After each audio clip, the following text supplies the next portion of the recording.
안녕하세요. 저는 사람보다 무서운 게 없다는 말을 실감했던 30대 여자입니다. 살면서 남한테 피해 안 끼치고 상처 안 주면서 살려고 노력했던 것 같은데 믿었던 사람에게서 아주 큰 상처를 받아야만 했습니다. 그 상처로 제 성격도 많이 달라진 계기가 되었죠. 순에 빠졌다는 소리를 듣던 제가 많이 독해지기도 했고요. 어떤 일이 있었기에 타고난 성격마저 많이 달라졌었는지 그 사연에 대해 얘기해 보려 합니다. 저는 대학교에서 미술 전공을 했고 현재도 미술학원을 운영하고 있습니다.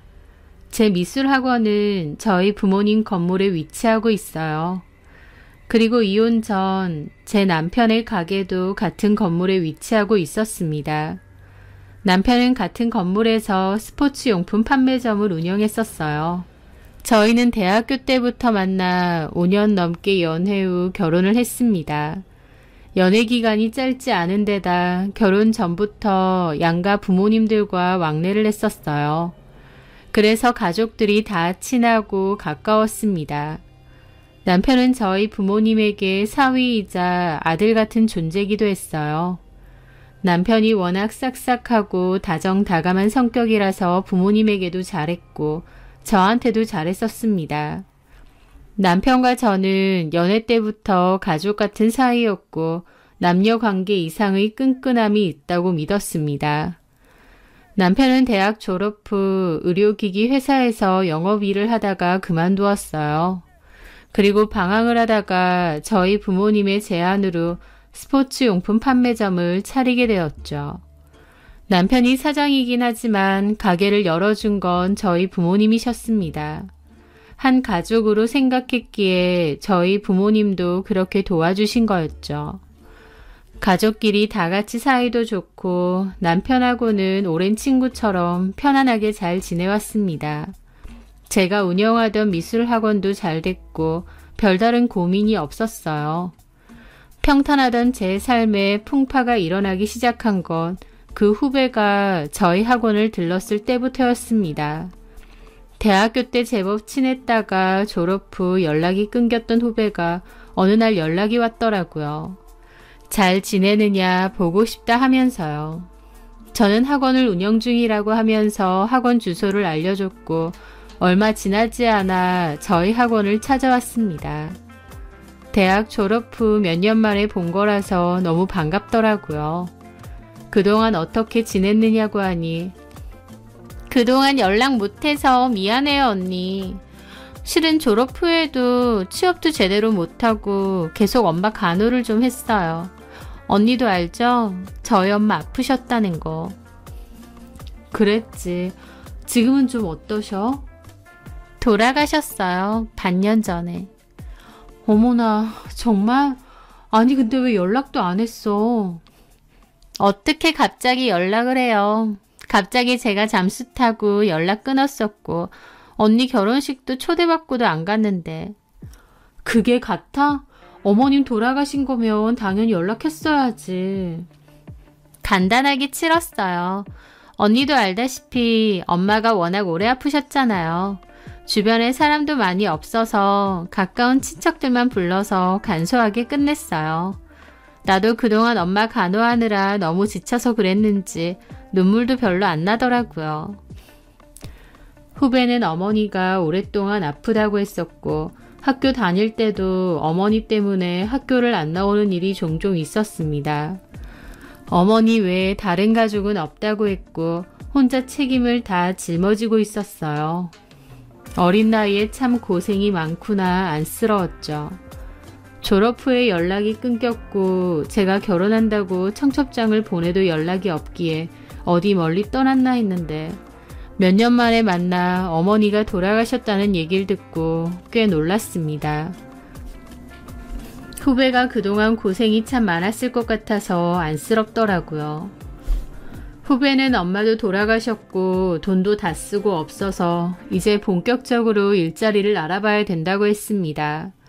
그런데 학교도 졸업은 했지만 제대로 못 다녔었고 엄마 병간호로 어디 취업도 제대로 못해서 경력도 없다며 걱정이 많더라고요. 저는 후배에게 취업 자리가 필요하면 우리 학원에 와서 일을 하라고 권했습니다. 후배가 그래도 되느냐며 놀라더라고요. 그럼 마침 잘 됐네. 강사 한 명 더 뽑을 생각이었는데 네가 와서 일하면 되겠다. 고마워요, 언니. 취업 부탁하러 온 건 아닌데. 겸사겸사 잘 된 거지 뭐.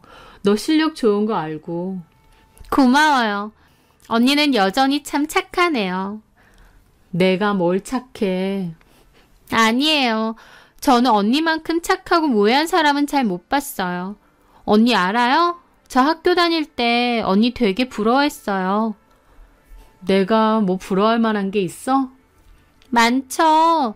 집도 부자고 가족들도 다 화목하고 성격도 꼬인 거 하나 없이 해맑고 착하고 나랑은 너무 다른 사람인 것 같아서 부럽더라고요.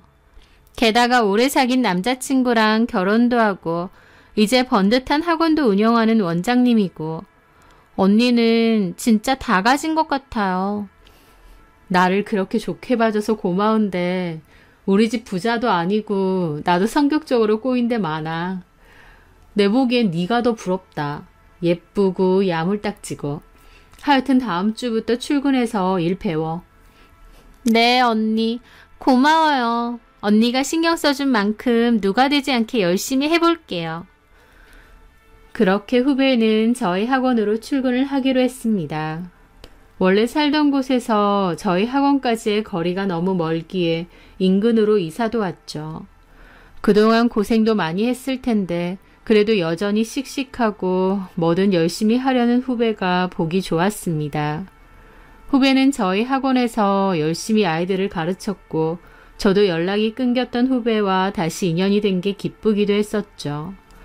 남편은 같은 건물에서 일하다 보니 저희 학원에도 종종 왔었어요. 시간 맞을 때 저 대신 학원차 운영도 도와줬죠. 당연히 후배랑 남편도 편하게 잘 지냈습니다. 후배는 남편에게 형부라고 불렀고 남편도 마치 여동생처럼 편하게 대했어요. 언젠가 후배가 저에게 묻더라고요. 원장님, 근데 연애도 길게 했고 결혼한 지도 몇 년 됐는데 아이는 안 가지세요? 라고요. 저는 그 말에 어색하게 웃었습니다. 실은 노력은 하는데 잘 안 생기네. 아, 정말요? 요즘 아무리 난임이 많다고 해도 나는 우리 부부가 난임일 줄은 몰랐어. 검사도 받아보셨어요? 받아봤는데 남편도 나도 큰 문제는 없다고 하더라고. 문제가 없는데 아이가 잘 안 생기니 더 큰일이지. 시험관 뭐 그런 것도 준비하세요? 원래 안 했는데 이제 준비해보려고 해. 아, 그렇구나. 고민 많으시겠다. 2년이 되면 또 아이가 생기려나 싶기도 하고 뜻대로 되는 게 아닌가 봐. 후배는 제 말에 힘내라고 하더라고요. 네, 저는 별다른 이유 없이 임신이 되지 않았습니다. 이유 없는 난임이 가장 힘들다고 하던데 저희 부부가 그런 케이스였죠. 난임 치료와 시험관 시술도 생각을 하고 있던 차였습니다. 그런데 때마침 아이가 생기게 되었어요. 치료를 받아야 되나 말아야 되나 고민하던 차에 임신이 된 거라 더욱 반갑고 기쁘더라고요. 양가 부모님들 다 축하해 주셨고 저도 너무 기뻤습니다. 하지만 기쁨도 잠시 임신 초기에 자연유산이 되고 말았어요. 임신 판정을 받고 나름 조심했는데 어느 날 복통이 너무 심했고 병원에 가보니 아이 심장이 안 뛴다고 하더라고요. 어쩔 수 없이 수술을 받았고 너무 큰 상실감 때문에 힘들고 우울했습니다. 힘들게 찾아온 아이니만큼 더 잘 지키고 싶었는데 허무하게도 아이를 유산하고 말았으니까요. 병원에서는 애초부터 태아 상태가 불안정했을 거라고는 했지만 힘들게 임신했던 아이가 사라지니 그 상실감이 엄청나더라고요. 늘 밝게 웃고 지내던 저지만 그맘때는 눈물이 자꾸 나고 내내 울적해 있었죠. 어쩌면 앞으로 아이가 다시 찾아오지 않을 것 같다는 불안감도 컸고요. 제가 많이 울적해하는 모습을 보고는 그 후배가 많이 위로를 해주었습니다. 건강하고 예쁜 아이가 다시 찾아올 거니까 너무 상심하지 말라고 하며 눈물까지 글썽이더라고요. 저를 위해 눈물까지 글썽여주는 후배의 마음이 참 고맙기도 했죠. 저는 다시 마음을 다잡기로 하고 몸도 마음도 좀 더 튼튼하게 단련하기로 했습니다. 식사도 잘 챙겨 먹고 운동도 하고 몸 관리도 했죠. 내가 건강한 몸과 마음을 만들고 있어야 우리 아이도 다시 잘 찾아올 거라고 믿었습니다. 그러던 어느 날 남편은 기분 전환 겸 캠핑을 가자고 하더라고요. 저는 캠핑을 엄청 좋아하지는 않는데 남편은 산도 좋아하고 캠핑도 좋아하는 편이거든요. 그래서 가끔 한 번씩은 따라가 주기도 하는데 남편은 제 마음이 우울하니 공기 좋은 곳에 가서 리프레시를 하자고 하더라고요. 저도 알겠다고 했죠. 그 얘기를 후배에게 했더니 후배가 좋겠다면서 자기는 캠핑을 한 번도 안 가봤다고 하는 겁니다. 그래서 저는 같이 가자고 했어요. 후배가 부부끼리 놀러 가는데 자기가 눈치 없이 끼어들겠냐고 했지만 그런 게 어딨느냐고 같이 가자고 했습니다. 그 후배는 저에게 여동생 같은 느낌이었기에 흔쾌히 같이 가자고 했던 거죠. 남편도 괜찮다고 했고요. 그렇게 남편의 차를 타고 같이 캠핑을 갔고 남편 말 맞다나 좋은 곳 가서 공기도 쐬고 산책도 하니 기분이 좋더라고요. 저녁까지 해먹고 오기로 했고 간단한 음식 준비를 하고 있었을 때였습니다. 고기를 구워 먹기로 했는데 후배가 소세지를 자르다가 실수로 손을 베게 되었죠. 그런데 그 순간이었습니다. 후배가 손을 베이자마자 옆에 있던 남편이 화들짝 놀라더니 후배 손을 확 낚아채서 상처를 확인하는 겁니다. 너무 갑작스럽고도 자연스러운 행동으로요. 찰나였는데 남편이 후배의 손을 확인하고 그 후배는 당황했는지 손을 확 빼더라고요. 그제야 남편도 당황한 얼굴로 피 많이 안 나느냐 그러고요.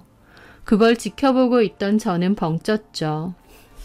물론 사람이 칼에 베었으니 무의식 중에 나온 행동일 수도 있습니다. 하지만 그 후에 당황하는 그 두 사람의 표정이 이상하게 뇌리에 박히더라고요. 둘 다 순간적으로 한 행동이겠지 생각하면서도 그 미묘한 분위기가 잊혀지지 않는 겁니다. 딱히 티는 내지 않았지만 속으로는 저도 많은 생각이 들었죠. 사실 그동안 지켜보면 남편과 그 후배가 저도 모르는 새 상당히 많이 친해져 있더라고요. 웃고 농담하고 장난치다가 자연스럽게 남편의 팔이나 다리를 터치한다든지 스스럼 없는 농담을 주고받는다든지 하면서요. 남편이 워낙 누구에게나 친절한 스타일이다 보니 편해서 그런가 보다 하면서도 마음속 한켠으론 뭔가 찜찜함이 느껴졌습니다.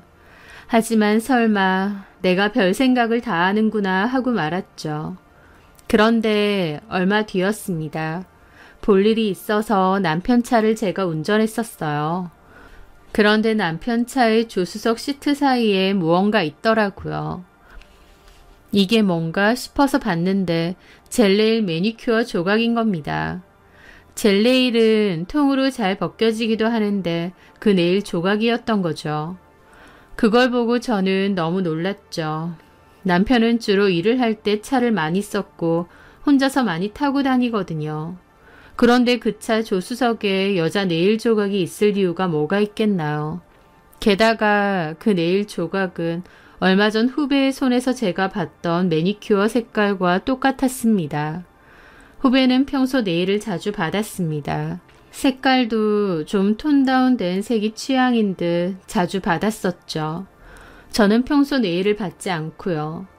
색깔 자체도 딱 그 후배가 바르는 색인 겁니다.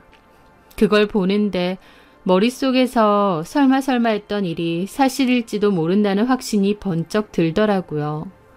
얼마 전 캠핑하러 갔을 때 자연스럽게 손을 낚아채던 그 모습도 떠오르고요. 저는 고민 끝에 남편의 차 블랙박스를 확인했습니다. 그리고 그 블랙박스에는 충격적인 진실이 있었습니다. 이렇게 몰래라도 얼굴 보니까 참 좋다. 몰라. 왜? 기분이 안 좋아? 나 병원 예약했어. 무슨 병원? 무슨 병원이겠어. 산부인과지. 왜? 얼마 전에 검사 받았잖아. 뭔 소리해. 내가 말하는 게 무슨 뜻인지 몰라? 수술해야 될 거 아니야. 오빠가 이렇게 확답을 안 주는데. 무슨 말도 안 되는 소리야. 수술이라니. 그럼 나더러 어쩌라고. 지금은 초기라지만 배 커지는 거 순식간일 텐데. 내가 해결한다고 했잖아. 어떻게? 해결할 생각은 있어? 당연하지. 언니한테 언제 얘기할 건데? 이제 얘기해야지. 얘기할 마음은 있는 거 확실해? 그럼. 오빠 솔직히 언니랑 오래 만났잖아. 나랑은 1년도 안 됐고. 내가 애 생겼다고 언니하고 바로 그렇게 끝낼 수 있어? 애 때문만은 아니야. 그럼? 전에도 말했지만 선이한테는 별 감정 없어. 그냥 오래 만났으니까 편한 거지. 그럼 나는? 너는 내가 진짜 좋아하는 거고, 내가 망설이는 이유는 선이한테 마음이 남아있어서 그런 게 아니라 그냥 인간적인 예의, 미안함, 그런 것 때문이야. 내 마음은 너밖에 없지. 나밖에 없는 거 맞지? 그렇다니까? 언니는 친정도 잘 살고 가족들도 다 있고 본인 학원도 있잖아. 오빠 없어도 얼마든지 잘 살 수 있어. 근데 난 아니야. 나는 이제 오빠랑 뱃속에 우리 애밖에 없어. 알지? 알지. 빨리 얘기해. 나도 조만간 얘기하고 학원 그만둘 거니까. 알았어. 너무 충격적인 얘기라 믿기지가 않았습니다. 분명 남편과 그 후배의 목소리인데도 남의 이야기를 듣는 것 마냥 현실성이 없더라고요. 처음엔 얼떨떨 하다가 시간이 좀 지나고 나서야 그 충격이 그대로 전해졌습니다. 남편과 후배로부터 배신을 당했구나 완전히 깨닫게 되었죠. 두 사람 사이에서 뭔가 묘한 느낌이 있다는 걸 최근에는 알았지만 그 관계가 1년이나 됐다는 건 전혀 몰랐습니다. 저는 그 블랙박스 음성을 듣고 또 들었죠. 들을수록 너무 기가 막히고 눈물만 나고 속에서 분노가 끓어오르더라고요. 나중에는 거의 제정신이 아닌 기분이었습니다. 저는 남편을 찾아가 다짜고짜 뺨을 때렸습니다. 남편은 놀라서 저를 봤는데 저는 울고불고 하면서 네가 송희경이랑 어떻게 그럴 수가 있느냐고 악을 질러댔습니다. 제가 다 안다는 것을 알자 남편도 얼굴이 하얗게 질리더라고요. 그리고 아무 말도 하지 않았습니다. 제가 난리치고 물건 집어 던지고 울면서 남편을 쥐어뜯는데도 그냥 가만히 있더라고요. 차라리 미안하다고 무릎 꿇고 빌고 송희경이랑 당장 끝내겠다고 했으면 그렇게 비참하진 않았을 것 같아요. 하지만 남편은 처음 보는 얼빠진 얼굴로 그냥 땅만 보고 있는 겁니다. 아무 변명도 하지 않고요. 그걸 보는데 가슴이 철렁하더라고요. 한바탕의 난리 끝에 저는 거의 쓰러지듯 했고 남편은 그때까지도 미동이 없었습니다. 원래 같으면 제가 쓰러질 것 같으면 부축해주고 괜찮냐 어쩌냐 걱정할 사람인데 제가 어쩌든 아무런 반응도 하지 않더라고요. 저는 남편에게 어쩔 생각이냐고 물었어요. 남편은 아무런 대답이 없었다가 한참 뒤에 말하더라고요.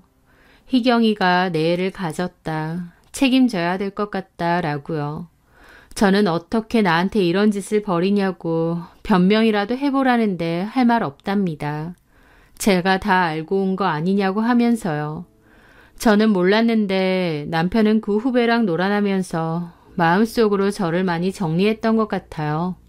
보통은 바람은 펴도 본처럼 헤어지는 경우가 많지 않고 가정은 지키고 싶어 한다는데 제 남편은 그 후배에게 진심인 듯 했습니다.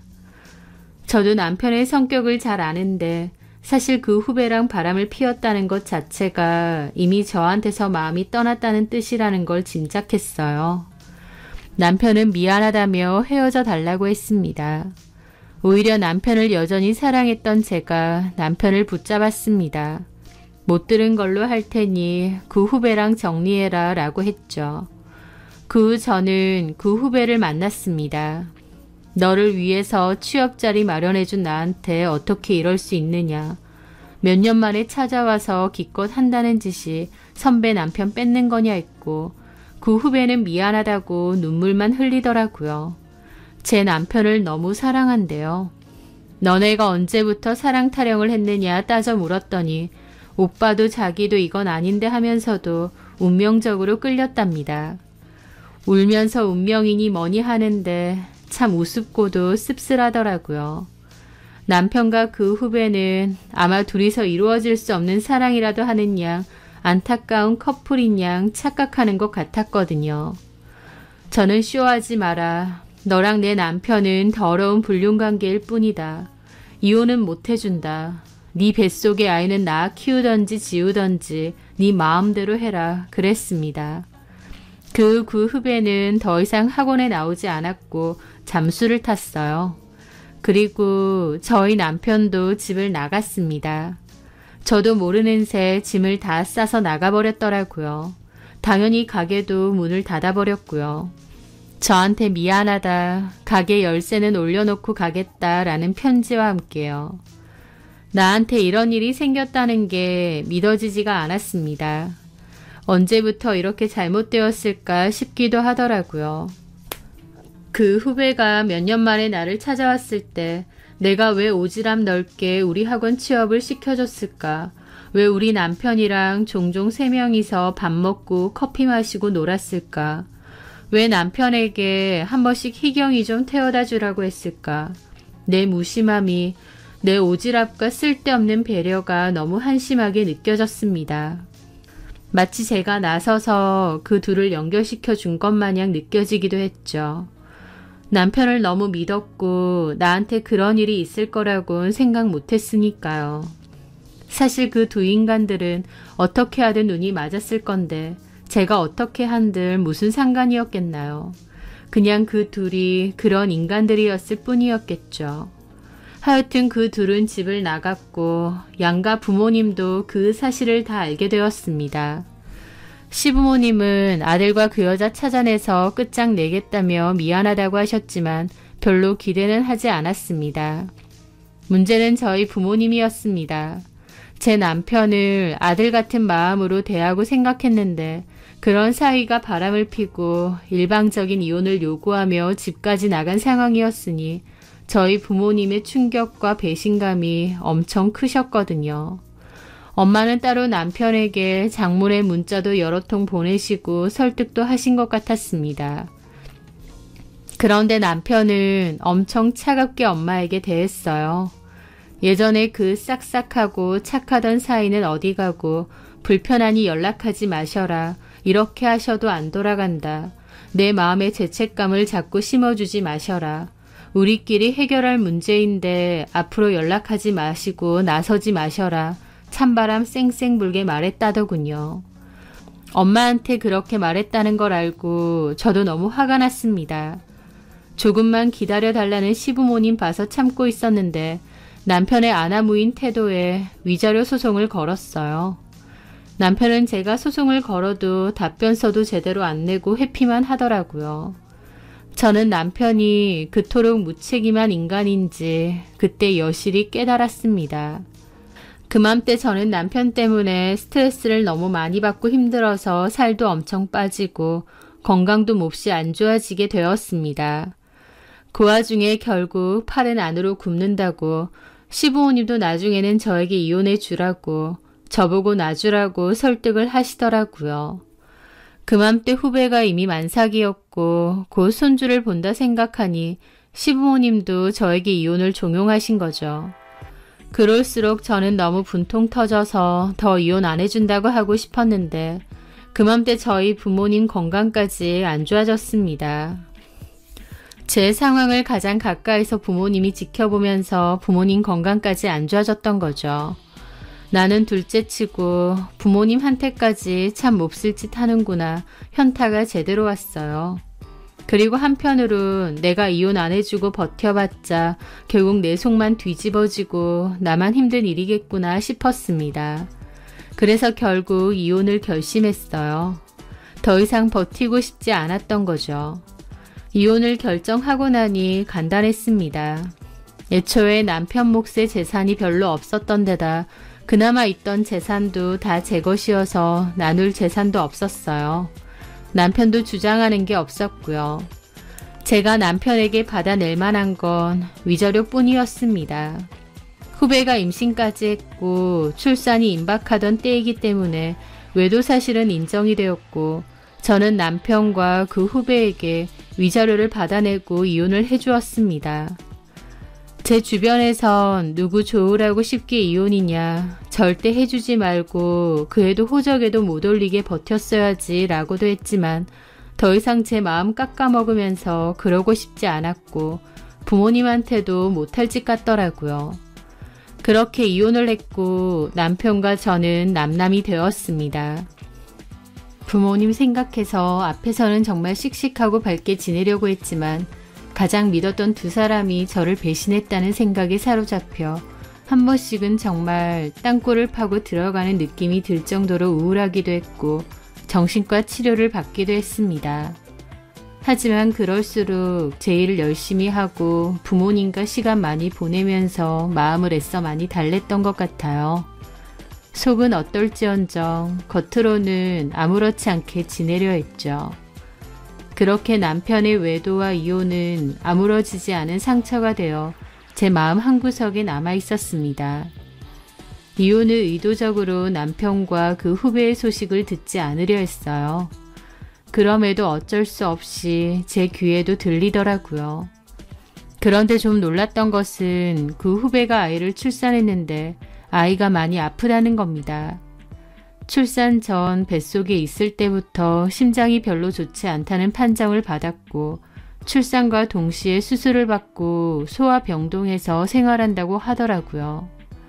아이가 뭔 죄겠냐마는 남의 눈에 피눈물 나게 하니 본인들도 힘든 일을 겪는 거다라는 소리가 절로 나오더라고요.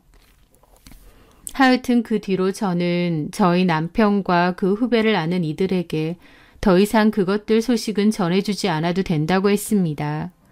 궁금하지도 않고 내 인생에서 완전히 삭제하고 싶다고요. 그렇게 저는 의도적으로 귀를 완전히 닫고 살았죠. 그렇게 7년이란 시간이 흘렀습니다. 주변에선 저보고 재혼 생각은 없냐는데 저는 결혼이고 남자라면 치가 떨린다고 재혼 생각 눈꼽만치도 없다고 했습니다. 시간이 흐르면서 많이 무뎌졌고 아무렇지 않게 살아가는 척했지만 그래도 그때의 상처는 아물지 못한 채 제 속에 남아 있었거든요. 그런데 저는 외국으로 나갔다가 10년 만에 돌아온 친구에게서 놀라운 소식을 들었습니다. 그 친구는 대학 졸업 전에 외국으로 나갔고 거기서 줄곧 살다가 얼마 전 비자 문제로 한국에 잠깐 들어왔거든요. 10년 만에 만난 친구여서 너무 반가웠고 그동안에 못다한 얘기도 했습니다. 친구는 제가 이혼했다는 얘기라니 놀라더라고요. 멀리 외국 사는 그 친구라 굳이 전화해서 이러쿵 저러쿵 얘기하지 않았거든요.